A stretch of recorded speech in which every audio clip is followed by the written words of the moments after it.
సమయం లేదు, సంధి లేదు, ఉన్నది ఒక్కటే మార్గం యుద్ధం. ఇక ఇంతకు మించి మరో ఆలోచన చేస్తే ఇంకెన్ని ప్రాణాలు పోతాయో లెక్క పెట్టుకుంటూ ఉండాల్సిందే. కశ్మీర్ కోసం మొదటి యుద్ధం జరిగి 75 సంవత్సరాలు దాటింది. మధ్యలో పాకిస్తాన్ ఎన్నోసార్లు నియంత్రణ రేఖ దాటింది. 2 సార్లు యుద్ధం కూడా జరిగింది. ఇన్ని జరిగినా ఎల్ఓసి గురించి ఆలోచిస్తూ కూర్చోవలసిందేనా? పీఓకేని తిరిగి స్వాధీనం చేసుకోవాల్సిందే. ఇప్పుడు కాకపోతే ఇంకెప్పుడు? తమ దేశంలోకి వచ్చి దాడి చేసినందుకు గాజాలోకి వెళ్లి మరీ ఉగ్రవాదులను ఏరేస్తుంది ఇజ్రాయిల్. మరి పాకిస్తాన్ ఆక్రమించుకున్న పీఓకేలోకి ఇండియా వెళ్లలేదా? విరిగిన కశ్మీర్ కోసం ఆపరేషన్ విజయ కశ్మీర్ చేపట్టలేదా?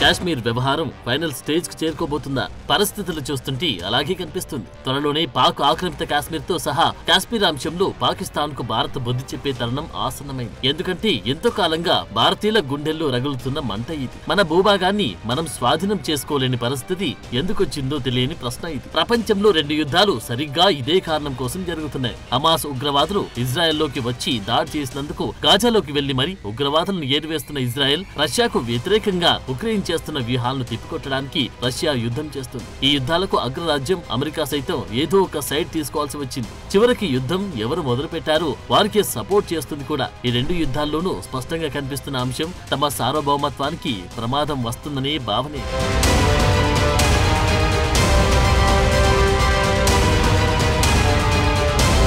ఇక ఇప్పుడు భారత్ పరిస్థితి కూడా అంతే ఉంది. భారతదేశ సార్వభౌమత్వానికి పదే పదే ప్రమాదం ఏర్పడుతుంది. కాశ్మీర్ కేంద్రంగా రెచ్చిపోతున్న ఉగ్రవాదం భారతదేశ సామర్థ్యానికి సవాలుగా మారింది. పాక్ ఆక్రమిత కాశ్మీర్ లో పాక్ ఉగ్రవాదం కొత్త ఊపిరి పోసుకుంటుంది. అందులో భాగమే తాజాగా పహల్గామ్ లో టీఆర్ఎఫ్ ఉగ్రవాదులు చేసిన దాడి. 28 మంది పర్యాటకుల ప్రాణాలు బలిగొన్న అత్యంత పాశవికమైన ఉగ్రవాద చర్య. దీన్ని రూపుమాపడానికి ఉన్న ఒకే ఒక మార్గం యుద్ధం. స్వాతంత్ర్యం వచ్చి 77 ఏళ్లు నిండినా ఇంకా భారత్ నుండి వేరుపడిన భూభాగాన్ని తెచ్చుకోలేని పరిస్థితుల్లో ఇండియా తాత్సారం చేస్తుంది. పాక్ ఉగ్రవాదానికి అడ్డాగా మారిన పాకిస్తాన్ ఆక్యుపైడ్ కాశ్మీర్ ని స్వాధీనం చేసుకోవడానికి మీనమేషాలు లెక్కిస్తుంది. అయితే ఇప్పుడు చూస్తూ కూర్చునే టైం ముగిసిపోయింది. లైన్ ఆఫ్ కంట్రోల్ లెక్కలు పక్కన పెట్టి పీఓకేని స్వాధీనం చేసుకునే సమయం వచ్చింది.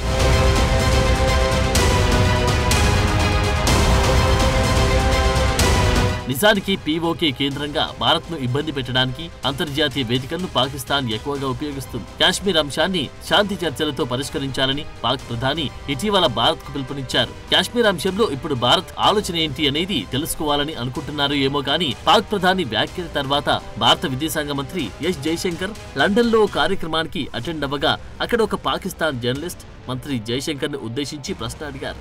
అయితే ఈ ప్రశ్నలో పాక్ జర్నలిస్ట్ విచిత్రమైన వాదన చేశారు. కాశ్మీర్ ను భారత్ చట్టవిరుద్ధంగా ఆక్రమిస్తుందన్నారు. అందుకే కాశ్మీరీలు భారత్ కు వ్యతిరేకంగా ఆందోళనలు చేస్తున్నారని ఆరోపించారు. ఇక కాశ్మీర్ పై శాంతి ఒప్పందం కోసం అమెరికా ప్రెసిడెంట్ డొనాల్డ్ ట్రంప్ సహాయం తీసుకుంటారా? ప్రధాని మోడీ ట్రంప్ కు మంచి స్నేహితుడే కాబట్టి ఆ దిశగా ఏదైనా ప్రయత్నాలు జరగొచ్చా అంటూ పాకిస్తాన్ జోన్లో సదరు జర్నలిస్ట్ ఆసక్తికర ప్రశ్నను లేవనెత్తారు. అయితే జర్నలిస్ట్ ఉద్దేశం అర్థమైన మంత్రి జయశంకర్ అయితే స్పష్టంగా ఆన్సర్ ఇచ్చారు.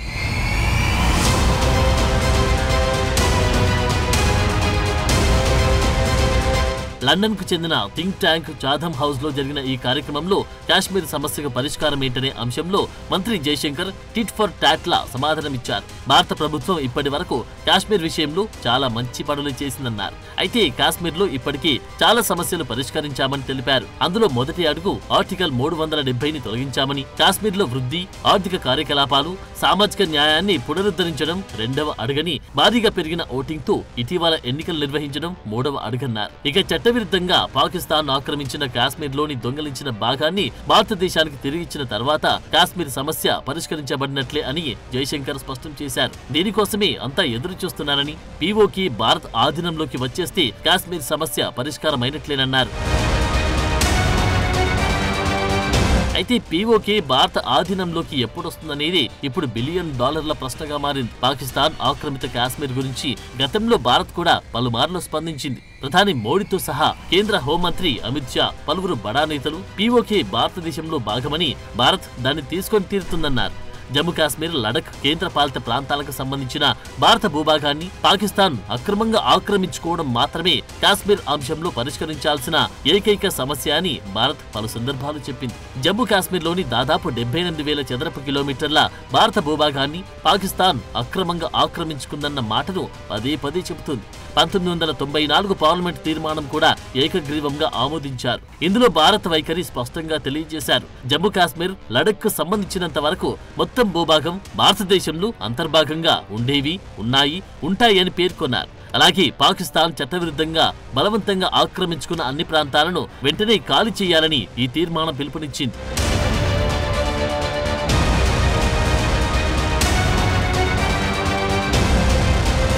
1994 తీర్మానం తర్వాత కూడా పాకిస్తాన్ లైన్ ఆఫ్ కంట్రోల్ ను అతిక్రమించింది. ఇది 1999లో కార్గిల్ యుద్ధానికి దారితీసింది. కార్గిల్ యుద్ధం 1999 మే, జూలై మధ్య జమ్మూ కాశ్మీర్లోని కార్గిల్ జిల్లాలో నియంత్రణ రేఖ వెంబడి భారత్, పాకిస్తాన్ మధ్య జరిగిన సైనిక సంఘర్షణ. 1998లో భారత్, పాకిస్తాన్ అణు పరీక్షల తర్వాత 1999 ఫిబ్రవరిలో ఇరు దేశాల ప్రధానులైన వాజ్పేయి, షరీఫ్లు శాంతి ఒప్పందం కుదుర్చుకున్నారు. అయితే ఈ ఒప్పందాన్ని ఉల్లంఘిస్తూ పాకిస్తాన్ సైన్యం, ముజాహిద్దీన్ ఉగ్రవాద సమూహాలు 1998, 1999 శీతాకాలంలో కార్గిల్ నేషనల్ హైవే NH1 వెంబడి ఉన్న భారత భూభాగంలోకి చొరబడ్డాయి. ఇందులో భాగంగా శ్రీనగర్ లేహ్ రహదారిని నియంత్రించడం, భారత సైనిక సరఫరా మార్గాలను నాశనం చేయడం, కాశ్మీర్ వివాదాన్ని అంతర్జాతీయంగా లేవనెత్తడమే లక్ష్యంగా పాక్ కుట్రలు కొనసాగాయి. ఈ నేపథ్యంలో 1999 మే నెలలో, అంటే ఇప్పటికీ సరిగ్గా 5 ఏళ్ల క్రితం స్థానిక గొర్రెల కాపర్లు భారత సైన్యానికి చొరబాటు గురించి సమాచారం ఇచ్చారు. పాక్ సైనికులు, ఉగ్రవాదులు లోతైన కొండల్లో స్థావరాలు ఏర్పాటు చేసినట్లు భారత సైన్యం గస్తీ సమయంలో గుర్తించింది. సుమారు 5,000 మంది పాక్ సైనికులు, ఉగ్రవాదులు 200 చదరపు కిలోమీటర్ల భారత భూభాగంలోకి చొచ్చుకొని టైగర్ హిల్, తోలో సింగ్ పాయింట్, 4875 వంటి కీలక స్థానాలను ఆక్రమించారు.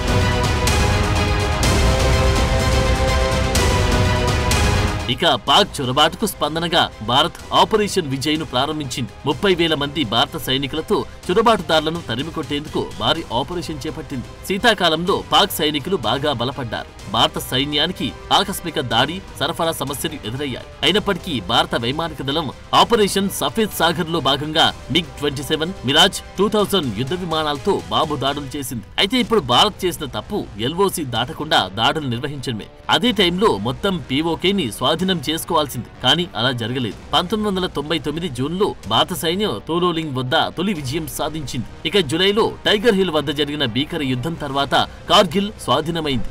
అయితే అప్పుడు పాశ్చాత్య దేశాలైన అమెరికా, బ్రిటన్, ఇతర దేశాలు పాకిస్తాన్ ను చొరబాటుదారులను వెనక్కి పంపాలని ఒత్తిడి చేశాయి. పాక్ ప్రధాని నవాజ్ షరీఫ్, అమెరికా అధ్యక్షుడు బిల్ క్లింటన్ తో భేటీ తర్వాత దళాలను ఉపసంహరించుకోవాలని ప్రకటించారు. ఈ క్రమంలో భారత సైన్యం చివరి చొరబాటుదారులను తరిమికొట్టి అన్ని స్థానాలు తిరిగి స్వాధీనం చేసుకుంది. ఈ రోజును భారత్ లో కార్గిల్ విజయ్ దివస్ గా జరుపుకుంటారు.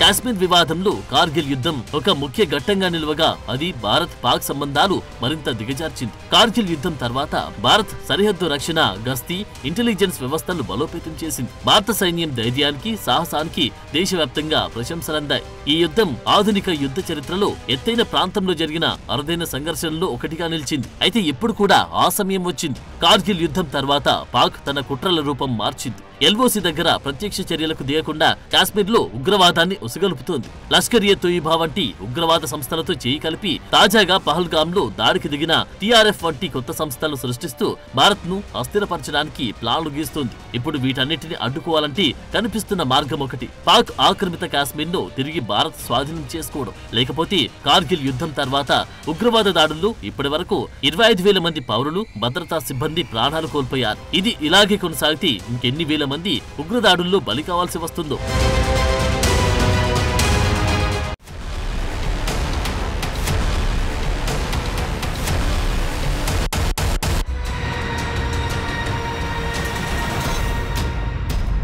పీఓకేలో ఊపిరి పోసుకుంటున్న పాక్ ఉగ్రవాదులే లక్ష్యంగా చర్యలు తీసుకున్నప్పుడే కశ్మీర్లో శాంతి నెలకొంటుందని చాలా మంది భావిస్తున్నారు. కశ్మీర్ అంశంలో ఇటీవల పలువురు నేతలు చేసిన వ్యాఖ్యలు, గతంలో జరిగిన యుద్ధాలు, సర్జికల్ స్ట్రైక్స్ అనుభవాలను గుర్తు చేసుకుంటూ ఉగ్రవాద వ్యతిరేక దాడులు పూర్తి స్థాయిలో ఉండాలని అంటున్నారు. ప్రస్తుత పరిణామాలను చూస్తుంటే ఈ పరిస్థితి రావడానికి ఎంతో సమయం లేదని అనిపిస్తుంది. కశ్మీర్ చరిత్రను తవ్వి చూస్తుంటే పాకిస్తాన్కు బుద్ధి చెప్పడానికి క్లైమాక్స్ వచ్చేసినట్లే కనిపిస్తుంది.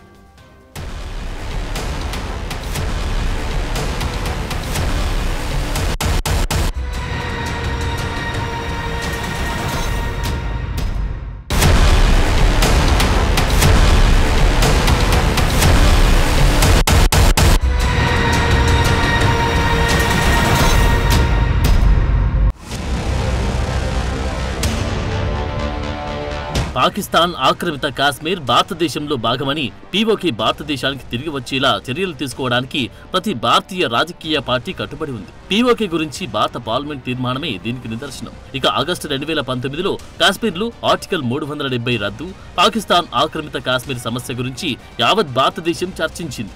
పీఓకే భారతదేశంలో భాగమనే విషయాన్ని ప్రజలు మర్చిపోయేలా చేయడానికి చాలా ప్రయత్నాలు జరిగినప్పటికీ దాన్ని భారత్ ఎప్పుడూ గుర్తుకు చేసుకుంటూనే ఉంది. పీఓకే తిరిగి స్వాధీనం చేసుకునే ముందు భారత ప్రజలకు దాన్ని మళ్లీ గుర్తుకు చేస్తూనే ఉంటామని భారతదేశ నేతలు చెప్పారు. అయితే దేశానికి స్వాతంత్ర్యం వచ్చిన తొలి నాళ్లలో అంటే కాశ్మీర్ గురించి 1947-48లో భారత్ పాక్ మొదటి యుద్ధం సమయంలోని పీఓకేని ఖాళీ చేయమని పాకిస్తాన్కు చెప్పలేకపోవడమే పరిస్థితిని ఇక్కడి వరకు తెచ్చిందన్నది స్పష్టం. అయితే ఈ పొరపాటును ఇప్పుడు సరిదిద్దుకోవాల్సిన సమయం వచ్చిందన్నది దేశమంతా చెబుతున్నమాట.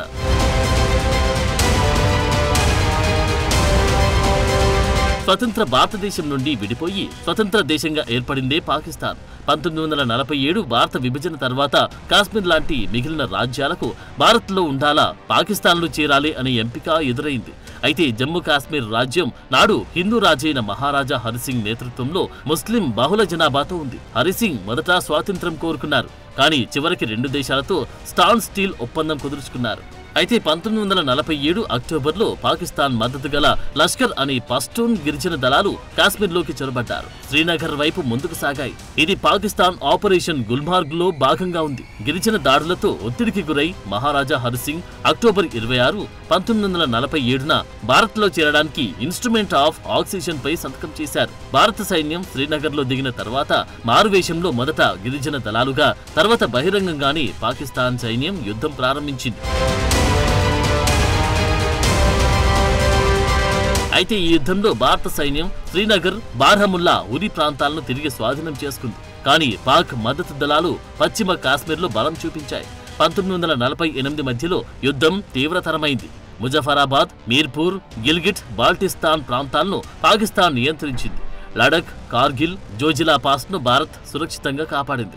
అయితే శీతాకాలం కారణంగా కొన్ని ప్రాంతాల్లో భారత్ పురోగతి నిలిచిపోయింది. చివరగా జనవరి 1, 1949న ఐక్యరాజ్య సమితి మధ్యవర్తిత్వంతో కాల్పుల విరమణ ప్రకటించారు. ఇక్కడ నియంత్రణ రేఖ ఎల్ఓసి ఏర్పడి కాశ్మీర్ విభజనకు కారణమైంది. ఇక జమ్మూ, కాశ్మీర్ లోయ, లడఖ్లతో సుమారు 3/2 భూభాగం భారత నియంత్రణలోకి రాగా పాకిస్తాన్ నియంత్రణలోకి పాక్ పిలుస్తున్న ఆజాద్ కాశ్మీర్, గిల్గిట్, బాల్టిస్తాన్లు చేరాయి. అంటే మొత్తం కాశ్మీర్లో 3లో 1/4 భాగం పాకిస్తాన్ ఆక్రమించుకుంది. ఇక 1948లో ఐరాస ఓటు ద్వారా రూపొందించిన రెజ్యూషన్లు డీలిమిటరైజేషన్ ప్లెబిసైట్ ను సూచించింది. అయితే కాశ్మీర్ భూభాగంలో ఇది ఎప్పుడూ అమలు కాలేదు, ఎందుకంటే రెండు దేశాలు ఈ షరతులపై ఏకీభవించలేదు.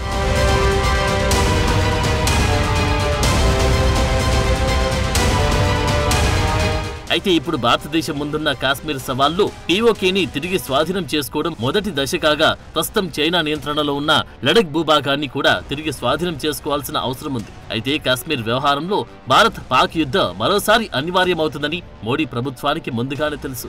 అందుకే జమ్మూ కాశ్మీర్ను 2 కేంద్రపాలిత ప్రాంతాలుగా విభజించి పాక్ ఆక్రమిత కాశ్మీర్ అంశం పాక్ తో డీల్ చేస్తే, లడక్ కేంద్రపాలిత ప్రాంతం అంశం చైనాతో తర్వాత డీల్ చేయవచ్చన్నట్లు వ్యూహం పన్నారు.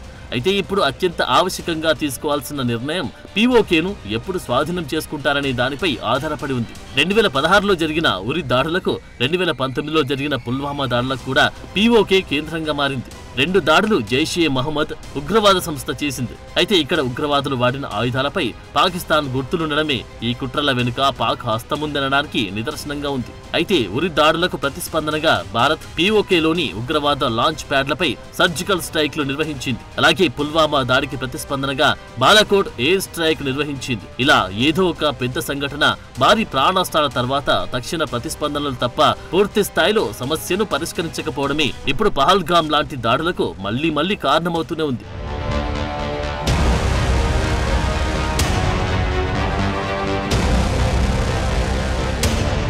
ఇటీవలి కాలంలో జమ్మూ కాశ్మీర్లో పెరుగుతున్న ఉగ్రవాదుల ఉనికిపై భారత ఆర్మీ కాశ్మీర్ పోలీసులతో కలిసి సంయుక్త ఆపరేషన్లు కొనసాగిస్తున్నాయి. అయితే భద్రతా బలగాలు ఎంతగా కష్టపడుతున్నా ఉగ్రవాదులు తమ ప్లాన్లు మారుస్తూ కొత్త మార్గాల్లో కాశ్మీర్లోకి చొరబాడడం నేర్చుకున్నారు. తాజా పహల్గామ్ దాడిలో కూడా స్థానిక ప్రజల వేషంలో ఉండి పర్యాటకులపై కాల్పులు జరిపారు. ఇందులో హిందువులని టార్గెట్ చేసినట్టు తెలుస్తోంది. నిజానికి జమ్మూ కాశ్మీర్లో మతపరమైన విధ్వంసాలు ప్రేరేపించడానికి పాకిస్తాన్ ప్రయత్నిస్తుందని, అందుకే ఉగ్రవాదులు ఇలాంటి దాడులకు పాల్పడుతున్నారన్నది ఎప్పటి నుండో చర్చల్లో ఉంది. ఈ ప్రాంతంలో పూర్తిగా అసాధారణ పరిస్థితులు నెలకొనకుండా పాకిస్తాన్ తరచుగా ఇలాంటి చర్యలను ప్రోత్సహిస్తోంది. కాశ్మీర్లో స్థానిక ఉగ్రవాద రిక్రూట్మెంట్లు తగ్గడం వల్ల పీఓకే నుండి ఉగ్రవాదులను తయారు చేస్తుంది. అందుకే పాక్ ను నియంత్రించాలంటే పీఓకేని స్వాధీనం చేసుకోవడం తప్ప మరో మార్గం లేదు. గతంలో సర్జికల్ స్ట్రైక్స్ మాదిరి చర్యలు తీసుకుని ఉద్రిక్తతలు యుద్ధంగా మారకుండా చూస్తామంటే సరిపోదు. మరోసారి పాకిస్తాన్ కు ఇలాంటి అవకాశం ఇవ్వకుండా, అంతర్జాతీయ ఒత్తిడికి తలగ్గకుండా భారతదేశ సార్వభౌమత్వానికి ప్రమాదం ఏర్పడితే భారత్ ఎలా స్పందిస్తుందో ప్రత్యక్షంగా చూపించాలి. పాక్ ఆక్రమిత కాశ్మీర్ ఇకపై భారత్ భూభాగంలో శాశ్వత రాష్ట్రంగా నిలవాలి.